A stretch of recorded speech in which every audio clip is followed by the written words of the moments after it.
بسم اللہ الرحمن الرحیم۔ السلام علیکم ورحمۃ اللہ وبرکاتہ۔ ہم امید کرتے ہیں آپ سب خیریت سے ہوں گے۔ آج ہم آپ کو ایسی دعا بتائیں گے جس کو پڑھنے سے آپ کی تمام تکالیف دور ہو جائیں گی۔ سبحان اللہ۔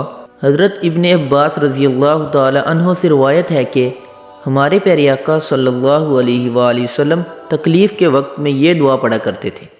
سبحان اللہ۔ تو ہمیں بھی کوشش کرنی چاہیے جب بھی کوئی تکلیف آئے تو ہمیں اس دعا کو پڑھنا چاہیے۔ وہ دعا یہ ہے، پڑھیے اور یاد کر لیجئے۔ لا الہ الا اللہ رب السماوات ورب الارض ورب العرش الکریم۔ سبحان اللہ۔ اللہ پاک ہم سب کو اس پر عمل کی توفیق عطا فرمائے۔ اللہ پاک ہم سب کے تمام مشکلات کو آسان فرمائے۔ آمین ثم آمین۔ اگر آپ کو ہماری ویڈیو اچھی لگی تو لائک ضرور کریں اور مزید اسلامک ویڈیوز دیکھنے کے لیے ہمارے چینل کو سبسکرائب کریں۔